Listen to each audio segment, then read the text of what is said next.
സൂര്യൻ ഇന്ന് വരെ ഉദിക്കേണ്ട സമയം വൈകിപ്പോയിട്ട് ലേറ്റായിട്ടുണ്ടോ, ഡിലേ ആയിട്ടുണ്ടോ, ആഫ്റ്റർ ടൈമിൽ പോയിട്ടുണ്ടോ? ഓരോന്നും കൃത്യമായി ഭരിച്ചു നോക്കി നടത്തുന്ന രാജാവ് അവൻ തൂങ്ങിയുറക്കമുണ്ടായാ പറ്റോ? അവന് തൂങ്ങിയുറങ്ങുന്നവനല്ല. തൂങ്ങിയുറങ്ങാത്തത് അവൻ രാത്രി ഉറങ്ങുന്നത് കൊണ്ടല്ല. വലാനോ അവന് ഉറക്കമേ ഇല്ല. അങ്ങനെ ഉറക്കമില്ലാത്ത ക്ഷീണമില്ലാത്ത ആ രാജാവിന്റെ ഉമ്മ അവൻ കാണാത്ത സ്ഥലമുണ്ടോ? ഈ പാലിന് വെള്ളം ചേർത്താൽ ആ രാജാവായ റബ്ബ് കാണൂല ഉമ്മ. ആ രാജാവിന്റെ കോടതിയിൽ വെച്ച് ചോദ്യം ചെയ്യുമ്പോൾ എന്ത് ചെയ്യും ഉമ്മ? ദീനുള്ള തഖ്വയുള്ള പെൺകുട്ടി ചോദിച്ചപ്പോൾ ഉമ്മയതാ പാലിൽ വെള്ളം ചേർക്കുന്നത് നിർത്തിവെച്ചു. ആ ചെറ്റപ്പരമാർക്ക് ചെയ്തു ഉമറുൽ ഖത്താബ്. കാരണം ഇത്ര തഖ്വയുള്ളൊരു പെൺകുട്ടിയുണ്ടല്ലോ ഈ വീട്ടില്, അത് എന്റെ വീട്ടിലുള്ള എന്റെ മക്കളോ പേരമക്കളോ, ആ പെൺകുട്ടിയെ വിവാഹം കഴിക്കണമെന്ന് ഉമറുൽ ഖത്താബ് തീരുമാനിച്ചു. രാജ്യത്തിന്റെ ഭരണാധികാരിയാണ്.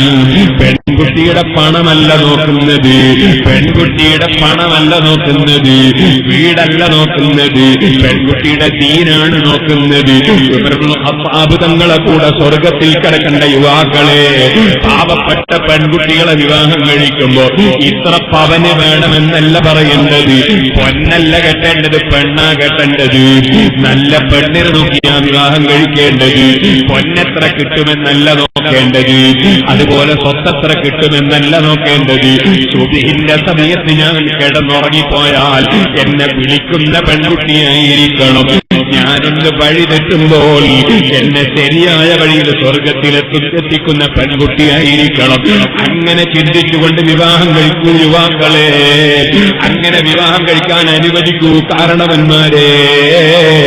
നിങ്ങൾ ഉമറുൽ ഖത്താബ് തങ്ങളെ പേര് കേൾക്കുമ്പോ റളിയല്ലാഹു എന്ന് പറയാറില്ലേ? അല്ലാഹു തആല അവിടുത്തോടുകൂടെ നമുക്ക് സ്വർഗത്തിൽ കടക്കാൻ ഭാഗ്യം നൽകട്ടെ. ഉമറുൽ ഖത്താബ് റളിയല്ലാഹു അൻഹു ആ വീട് മാർക്ക് ചെയ്യുന്നു.